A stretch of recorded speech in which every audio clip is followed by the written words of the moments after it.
이번 시간에 우리가 학습할 내용이요. 맞벌이 부부의 연말정산입니다. 요새 힘들게들 사시죠. 서로가 이제 각자 경제활동 하시냐고 힘든데 연말정산 하실 때는 몇 가지 요령이 있습니다. 이게 소득이 많은 분이 어떻게 할 거냐. 소득 격차가 클 때요, 부부간에. 혹은 의료비라든지 카드 같은 걸 혹은 기부 같은 걸 어느 쪽에 몰아서 하는 게 유리하냐. 나눠서 하는 게 유리하냐. 뭐 이런 다양한 것들이 있는데 그런 내용을 검토할 거예요. 잘 활용하시고요. 학습 목표는 잘 활용하셔서 환급이죠. 그렇죠? 그래서 환급 세액을 늘리는 겁니다. 그리고 그게 생활화 되셨으면 더 좋겠고요. 네, 우리 맞벌이 부부와 관련된 내용을 다루는 시간이에요. 최근에는 이제 맞벌이를 하시는 분들이 굉장히 많죠. 먹고 살기 힘든 세상이다 보니까 한 사람이 벌어서는 외벌이라고 그러죠. 먹고 살기 힘들기 때문에 이제 맞벌이들을 많이 하시는데 피곤하시고 힘들더라도요. 조금 절세할 수 있는 방법이 몇 가지 있으니까 검토를 좀 하셔가지고 연말정산이라든지 이런 거 하실 때 활용을 좀 하셨으면 좋겠습니다. 자, 내용 볼게요. 첫째, 자녀와 부모님, 형제, 자매의 기본 공제를 받는 사람, 이거 굉장히 조심하셔야 돼요. 추가 공제, 특별 공제도 같이 받아야 된다는 겁니다. 그러니까 저하고 배우자가 있는데 맞벌이를 해요. 근데 아버지나 어머니죠. 뭐 장인, 장모, 시부모 다 포함해서요. 한쪽이 기본 공제를 받는 거예요. 남편이 받았든 아내가 받았든.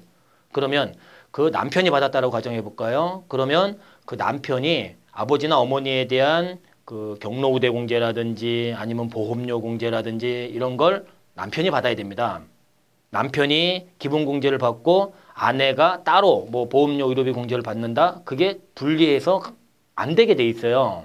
그러니까 처음에 선택을 하실 때 이제 어떻게 해요? 남편하고 아내가 의사결정 하셔야죠. 그렇죠. 뭐냐, 해마다 의사결정을 하시는데 제 생각에는 두 가지로 나눠집니다. 첫 번째는 한쪽이 굉장히 기우는 경우에요. 소득의 격차가. 그렇죠? 남편이 굉장히 많다든지 아니면 아내가 굉장히 많다든지 그러면 소득이 많은 쪽에 몰아주시는 게 유리합니다.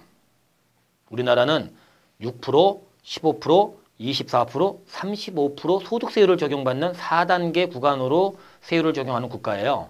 그러니까 소득이 많은 분은 높은 세율이잖아요. 그런데 그 부분한테 몰아줘서 한계세율을 낮추면 적용되는 세율을 낮추면 세금 부담을 낮출 수 있겠죠. 두 번째는 비슷한 경우예요. 굉장히 비슷한 경우입니다. 자, 이 비슷한 경우는 한쪽이 몰아가면 어떻게 해요? 한쪽만 한계세율을 좀 낮출 수 있겠죠. 그렇죠? 그런 경우에는 나눠서 공제를 받으면 둘 다 세율을 좀 낮출 수 있거든요. 그렇죠? 그러니까 비슷한 경우에는 한쪽이 모는 것보다는 적정히 나누시는 게 또 유리할 수 있습니다. 그러니까 무조건 고소득자한테 모는 게 반드시 유리한 건 아니다. 그런 얘기입니다. 조심하실 게 그거고요. 그 다음에는 지금 제가 말씀드린 건 똑같은 근로소득일 때 얘기예요. 남편도 회사 다니고 아내도 회사 다니고 근데 한쪽이 사업을 하는 경우가 있습니다. 식당을 한다든지 아니면 학원을 한다든지 한쪽은 회사 다니고요. 그럴 때는 근로소득이 있는 분한테 자제분이든 아버지 어머니든 이렇게 기본 공제를 받게 하시는 게 유리합니다. 왜냐하면 기본 공제뿐만이 아니라 다른 공제가 더 있는데 보험료, 의료비, 무슨 교육비 뭐 이런 게 있는데 그게 기본 공제 받은 자가 받게 돼 있어요. 근데 그게 사업소득자는 거의 안 되는 게 일반적입니다. 그러니까 그것도 잘 활용하시면 도움이 되겠죠. 그 다음에 둘째입니다. 의료비는 연봉의 3%를 넘게 지출한 경우에만 공제 대상입니다. 자, 한쪽이 지금 소득이 굉장히 많아요. 1억이라 해볼까요? 자, 1억이라고 해볼게요. 그러면 1억 원에 3%면 얼마예요? 300만 원입니다. 근데 1년 동안의 의료비가 300만 원이 안 되면 공제가 한 푼도 안 됩니다. 우리나라에 의료비 공제를 받으시는 분들은 100이면 15% 정도밖에 안 됩니다. 이 국세청 통계가요. 그럼 대부분의 국민들은 85%에 해당할 거 아니에요. 그렇죠? 그런데 그 비율을 높이자 이거죠. 우리 조금 활용을 해서. 자, 1억 원 쪽은 300만 원이지만 연봉이 3천만 원이신 분은 어떻게 해요? 3천만 원에 3%면 90만 원입니다. 그럼 의료비를 150만 원을 지출하면 어떻게 해요? 3% 초과하게 되잖아요. 90만 원보다 크니까. 그러면 공제가 되는 거예요. 그러나 1억 원 쪽 카드로 쓰시면 어떻게 해요? 300만 원이 안 되니까 공제가 안 된다고요. 따라서 의료비에 대한 부분은 우리 소득이 좀 작은 의료비만 놓고 봤을 때 소득이 좀 작은 분의 카드로 쓰시는 게 유리하다. 보게요. 셋째, 명의자에 유의하자. 특히나 이제 보험이에요. 이 보장성 보험에 대한 부분이요. 계약자하고 피보험자에 조금 유의하셔야 되는데 계약자가 본인이고요. 계약자는 돈 내는 자예요. 피보험자는 보험의 대상자입니다. 근데 이제 맞벌이를 하시는 분들은 소득이 어느 정도 있으신 거 아니에요? 두 분 다. 근데 예를 들어 남편이 계약자인데 피보험자가 배우자예요. 그럼 소득이 충분하신 분들인데 어떻게 해요? 남편이 왜 돈을 대주니? 세법은 이렇게 생각을 해요. 아내를 위해서 아내를 위해서 대준 거지만 해주세요. 이게 안 된다 이겁니다. 마찬가지로 아내가 남편을 피보험자라는 보험에 대해서 아내가 계약자가 돼서 돈을 내면 그거 공제가 안 됩니다. 그러니까 맞벌이 하시는 분들은 어떻게 해요? 각자 자기에 대한 건 자기가 계약자가 돼서 내시는 게 좋습니다. 자, 두 번째, 맞벌이 아닐 때 혹시 하나 제가 말씀 좀 드려볼게요. 참고적으로 맞벌이가 아니다. 그럼 한쪽이 받죠? 그러면 보험회사에서 증명서는 계약자 앞으로 보내줍니다.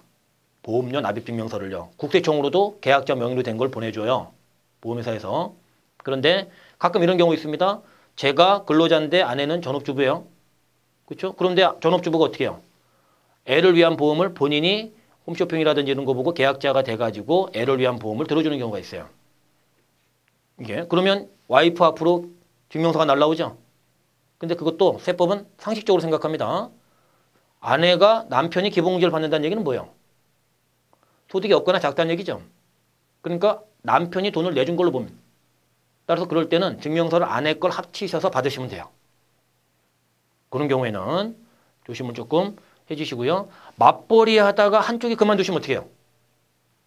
맞벌이 하다 한쪽이 그만두시면 보험료는 근로소득이 있을 때 지출하신 것만 공제가 됩니다. 따라서 어떻게 해요? 계약자를 본인으로 바꿔야죠. 소득이 있는 분으로. 그러면 또 추가 계속해서 근로소득이 있는 기간에 지출한 게 되고 그렇다면 그게 보험료 공제 대상이 되니까 나중에 공제 금액이 커지게 되겠죠. 2번, 기부금 명의자의 유의를 하자. 기부금은요, 내신 돈 다 공제가 되는 게 아닙니다. 일정 한도를 적용받을 수가 있습니다. 그래서 지금 한도 초과하는 기부금에 대해서는 한 사람이 너무 많이 기부해갖고 한도 초과 나오면 안 되잖아요. 맞벌이 하시니까 각자 소득이 있으시니까 어떻게 해요? 각자 나눠서 기부하시는 게 한도 내에서 다 공제를 받을 수 있는 길이 되겠죠. 그렇죠? 그래서 기부는 맞벌이 하시면 한 사람 명의로 하지 마시고 나눠서 하시는 게 유리할 수 있다. 보시고요. 그 다음에 넷째입니다. 신용카드 사용할 때 유의하시자. 얘도 마찬가지인데요. 우리 아까 의료비는 연봉이 한 3% 정도죠. 근데 신용카드는 연봉이 한 20%를 초과해서 쓰셔야만 공제가 됩니다. 자, 연봉이 4천만 원이신 분은 어떻게 해요? 25%는 1,000만 원이죠. 그렇잖아요. 그런데 제가 카드나 현금 영수증 쓴 게 1년에 700만 원이다. 그럼 1,000만 원 됩니까? 안 되죠. 한 푼도 공제 못 받습니다. 한 푼도 못 받아요. 1,000만 원 넘어가야만 됩니다. 그러면 의료비랑 똑같은 원리가 나오죠. 제가 연봉이 1억이면 어떻게 해요? 25%를 넘어서 써야만 공제가 되잖아요. 2,500을. 그렇죠? 그런데 연봉이 4천이면 어떻게 해요? 1,000만 원만 넘게 쓰면 공제가 되잖아요. 25%는 1,000만 원이니까. 그렇죠? 그러니까 이제 한 2천만 원 정도 쓰는 부분이라면 소득이 좀 작은 남편이든 아내의 카드로 몰아서 쓰시면 공제가 되겠죠. 따라서 의료비하고 카드는요. 의료비하고 카드만 놓고 보시면 소득이 작은 쪽 카드로 몰아서 쓰시는 게 유리하고 또 엄청나게 카드 많이 쓰신다. 이게 번 돈의 거의 대부분을 카드로 쓰신다. 그럼 한도 초과가 나올 수 있습니다. 그럴 땐 역시 한도 초과가 나올 것 같으면 나머지는 배우자 명의로 쓴다든지 뭐 이런 부분을 하는 게 유리할 수 있죠. 자, 다섯째입니다. 자녀가 2명 이상인 경우에 다자녀 추가 공제만 놓고 볼 때 자녀를 한쪽 배우자가 몰아서 공제하는 게 유리합니다. 최근에는 이제 한 외자녀 부모들이 많지만 자녀가 2 이상이 되면 국가가 세제적인 혜택을 줍니다. 그 자녀가 2이면 100만 원을 추가로 빼주는 거예요. 이게요. 3명이면 300을 빼줍니다. 근데 자녀가 둘인데 맞벌이 하시는 분들이 한 사람씩 이렇게 기본공제로 물고 가면 어떻게 해요? 한쪽이 2명이 안 돼버리죠? 그럼 둘 다 다자녀 추가공제를 못 받으시는 거예요. 그러니까 자녀가 2분 이상이라면 한쪽이 기본공제는 몰아서 가셔야 다자녀 추가공제를 받으실 수 있습니다. 6째, 사업자나 기타 소득자, 아까 말씀드린 거네요. 그렇죠? 각종 공제 항목들이 근로소득자 분들이 받을 수 있는 걸 못 받는 분들이 사업자나 기타 소득자예요. 보험료라든지 의료비라든지 교육비라든지 뭐 이런 것들인데, 그러니까 어떻게 해요? 근로소득이 있는 분이 받으시는 게 훨씬 더 유리하다 이거죠. 그 다음에 7번째, 소득세는 고소득일수록 높은 세율이 적용되는 누진 체계다. 누진세 체계다 이거죠. 따라서 연봉 차이가 많으면 어떻게 해요? 연봉이 높은 쪽으로 몰아주시는 게 유리할 거고, 반면에 비슷하다. 그렇다면 아까 어떻게 말씀드렸어요? 비슷한 경우에는 적당히 나누는 것도 하나의 방법이다 이거죠. 한쪽이 몰아가면 한쪽의 세율만 낮아질 거니까. 그렇죠? 그래서 어려워요. 맞벌이 하시는 부분들은요. 이런 측면을 고려하면 이렇고 저런 측면을 고려하면 저렇고 굉장히 다양합니다. 그렇지만 여러 가지 상황이 나오더라도 좀 몇 가지 이런 부분만 조금 주의하시면 우리 공제받는 금액이 조금 커질 수 있습니다. 이걸 염두에 두시는 분들하고요. 염두에 두시지 않은 분들은 환급세액에 좀 차이가 나올 수 있다. 그래서 어렵지만 활용하셨으면 조금 좋겠습니다. 가게에 보탬이 되게요. 네, 여기까지 하겠습니다. 퀴즈 시간입니다. 우리 맞벌이 부부에 대한 내용 검토해 드렸는데 문제 3개 가지고 가볍게 검토를 조금 해보겠습니다. 1번, 남편이 기본공제를 받은 자녀에 대해 배우자가 자녀 양육비 공제를 적용받을 수 있다. 정답은 O예요. 원래 맞벌이를 하셔도요. 자제분이 계시면 한 분만 기본공제를 인정하고 그 기본공제 받은 분이 나머지 공제를 다 받으시는 거예요. 배우자가 못 받고요. 그런데 남편이 기본공제를 받아도 배우자가 기본공제를 자녀에 대해서 못 받지만 6세 이하의 자녀가 있으실 때 받는 게 자녀 양육비 공제거든요. 그건 따로 받으실 수 있어요. 우리가 이걸 분리공제라 그래요. 그러니까 이거 왜 있냐면요. 우리 소득세율은 누진세 체계입니다. 그래서 6%, 15%, 24%, 35%인데 한쪽이 다 몰아서 갖고 가시면 어떻게 해요? 한쪽만 한계세율을 낮춰서 세금 부담을 줄일 수 있죠. 근데 나눌 수 있을 때 나누면 어떻게 해요? 두 분 다 한계세율을 15%짜리를 6%로 다운시킬 수도 있잖아요. 그런 거 활용하시라고 하는 거예요. 예, 그러니까 남편이 기본공제를 받더라도 배우자가 기본공제 안 받고 자녀 양육비 공제만 분리해서 받을 수 있다. 활용하시면 아마 좀 절세할 수 있는 방법이 될 수도 있는 방법입니다. 2번, 배우자가 일용근로자이면 소득금액이 커도 배우자 공제를 받을 수 있다. 네, 정답 O예요. 우리 근로자분들이 많이 오해하시는 게요. 소득이 있으면 무조건 공제가 안 되는 걸로 오해하는 겁니다. 그런데 우리 법 체계 안에서 일용근로자분은 전반적으로 소득이 많지 않은 분이라고 인정이 되기 때문에 일용근로자에 해당하는 분에 대한 소득은 무시합니다. 즉 일용근로자의 소득이 있더라도 1년에 몇 천을 버셔도 배우자가 공제를 받을 수 있습니다. 그러니까 배우자가 상용근로자로 근무를 하시는지 일용근로자로 근무를 하시는지 이걸 모르시는 분들이 가끔 계세요. 이게 근데 조금 검토하셔가지고요. 확인하셔가지고 일용근로자라면 고민하지 마시고 공제를 받으시면 됩니다. 3번, 기본공제 자녀가 2명인 경우 한쪽이 몰아서 기본공제를 받아야 다자녀 추가공제를 적용받을 수 있다. 자녀가, 정답은 O예요. 자녀가 2명 이상일 때 적용받을 수 있는 게 다자녀 추가공제입니다.